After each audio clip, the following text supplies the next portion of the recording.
वो कौन से राज्य हैं जिनकी वजह से बीजेपी नहीं कर पाई 272 का आंकड़ा पार? वो कौन सी वजह रही जिस वजह से उन राज्यों के लोगों ने बीजेपी पर भरोसा नहीं जताया? उन राज्यों के बारे में डिटेल में जानेंगे इस वीडियो में। हेलो, मैं हूं स्वर्ण और आप देख रहे हैं स्विच। 4 जून को लोकसभा चुनाव 2024 के नतीजे आए। जिन नतीजों से जनता क्या चाहती है ये बात तो साफ हो गई और ये भी तय हो गया कि इस बार संसद में एक मजबूत विपक्ष होगा।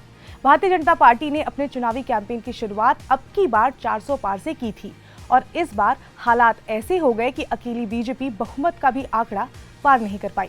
2014 और 2019 में बीजेपी ने अकेले दम पर ही सरकार बना ली थी, लेकिन इस बार बीजेपी का वो मैजिक कुछ राज्यों में चल नहीं पाया। वो कहते हैं ना कि अगर आपको अपने मैजिक से लोगों को एंटरटेन करना है तो मैजिक के तरीकों को बदलना होगा। आप एक ही मैजिक दिखा करके हर बार सेम अटेंशन नहीं ले सकते हैं। खैर, वापस आते हैं बीजेपी पर। तो पिछले चुनाव में बीजेपी ने हिंदी पट्टी में काफी अच्छा प्रदर्शन किया था। कई राज्यों में क्लीन स्वीप भी किया था, लेकिन इस बार ऐसा नहीं हो पाया। पिछली बार चुनाव में राष्ट्रवाद एक बड़ा मुद्दा था। बालाकोट, एयर स्ट्राइक, आर्टिकल 370 का हटना, ये सब ऐसे मुद्दे थे जिनसे लोगों के सेंटिमेंट जुड़ गए थे और इसका फायदा प्रत्यक्ष रूप से बीजेपी को मिला। लेकिन इस बार बीजेपी के लिए कोई भी मुद्दा काम नहीं किया, न ही चुनाव से ठीक पहले राम मंदिर की प्राण प्रतिष्ठा करवाना और न ही बीजेपी का मोदी की गारंटी। तो वो कौन से राज्य जिसकी वजह से 400 पार तो बहुत दूर की बात है, बीजेपी 272 का भी आंकड़ा पार नहीं कर पाई, हम एक एक करके जानेंगे। तो इस लिस्ट में सबसे पहला नाम आता है उत्तर प्रदेश का, वो राज्य जहां पिछले 2 लोकसभा चुनाव में बीजेपी का प्रदर्शन काफी अच्छा रहा था। इस बार वहां के कैसे आंकड़े रहे, पहले वो देख लेते हैं। तो उत्तर प्रदेश में समाजवादी पार्टी को 37 सीटों पर जीत मिली। ये वही पार्टी है जिसने 2019 के लोकसभा चुनाव में मात्र 5 सीटें मिली थी। इस बार बीजेपी को 33 सीटें मिली। 2019 में बीजेपी को उत्तर प्रदेश में 62 सीटें मिली थी। इस बार उत्तर प्रदेश में कांग्रेस को 6 सीटों पर जीत मिली थी, जो पिछली बार मात्र 1 सीट थी। अब बात करते हैं वो कौन सी वजह रही जिस वजह से बीजेपी उत्तर प्रदेश में अच्छा प्रदर्शन नहीं कर पाई। तो अगर हम उत्तर प्रदेश की बात करें तो यूपी में बीजेपी के लिए कुछ भी काम नहीं किया। राम मंदिर का मुद्दा, जिसको लेकर बीजेपी सालों से राजनीति करती आ रही है, वो भी पूरा हो गया और 2024 में ही राम मंदिर की प्राण प्रतिष्ठा भी हुई। लेकिन उसके बावजूद भी इसका फायदा बीजेपी को नहीं मिल पाया। यूपी तो बहुत दूर की बात है, अयोध्या जिस लोकसभा क्षेत्र में आता है वो है फैजाबाद, वहां भी बीजेपी को जीत नहीं मिल पाई।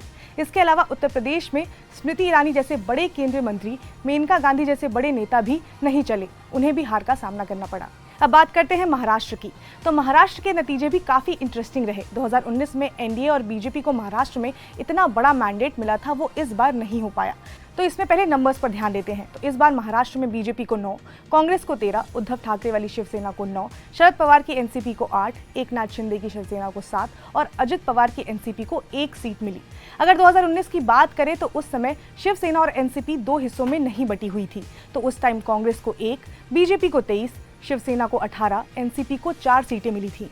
अब बात करते हैं वजहों की। तो पिछले 5 सालों में अगर किसी राज्य की पॉलिटिक्स में सबसे ज्यादा उथल पुथल हुई है तो वो राज्य है महाराष्ट्र।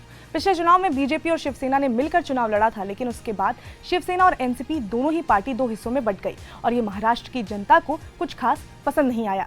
दोनों ही पार्टियों ने बीजेपी पर लगातार इस बात के आरोप लगाए हैं कि बीजेपी ने उनकी पार्टियों को तोड़ने का काम किया है। ऐसा लगता है कि उनके आरोपों को जनता ने गंभीरता से लिया और ये वहां के लोगों ने एक्सेप्ट नहीं किया, जिसके नतीजे हमने देख ही लिए। तो 48 लोकसभा सीटों वाले महाराष्ट्र में शिवसेना और एनसीपी 2 टुकड़ों में बंट गई। शिवसेना यूबीटी और एनसीपी शरद गुट इंडिया गठबंधन के साथ थे, तो वहीं शिवसेना शिंदे गुट और एनसीपी अजित गुट एनडीए के साथ खड़ा था।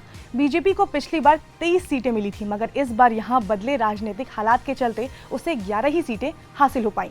अब बात करते हैं पश्चिम बंगाल की। तो 2019 में पश्चिम बंगाल में बीजेपी ने काफी अच्छा प्रदर्शन किया था, लेकिन इस बार ऐसा कुछ खास नहीं दिखाई दिया। अगर 2019 की बात करें तो उसमें टीएमसी को 22, बीजेपी को 18 और कांग्रेस को 2 सीटों पर जीत मिली थी।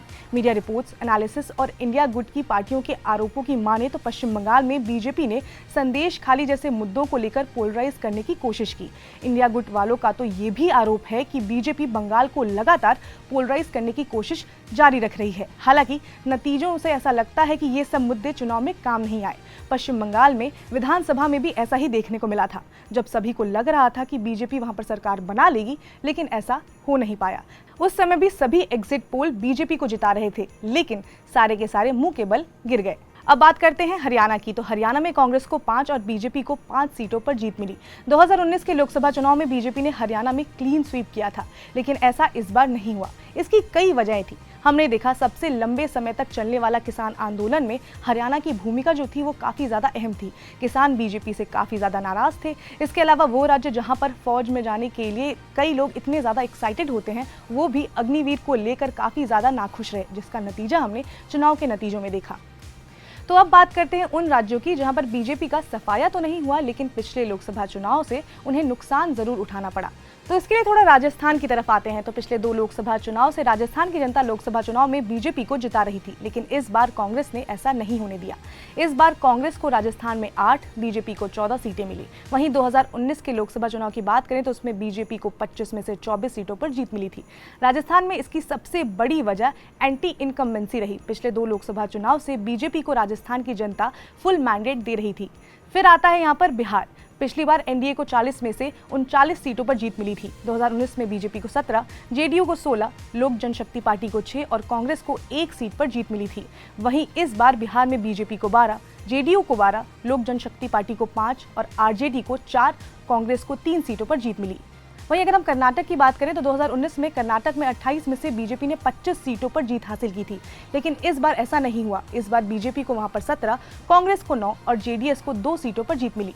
पिछले कुछ सालों में कर्नाटक एक ऐसा स्टेट रहा जो कई वजहों से चर्चा में रहा, लेकिन विधानसभा चुनाव हो या फिर लोकसभा चुनाव, बंगाल की तरह कर्नाटक में भी वहां की जनता ने इस पॉलिटिक्स को एक्सेप्ट नहीं किया।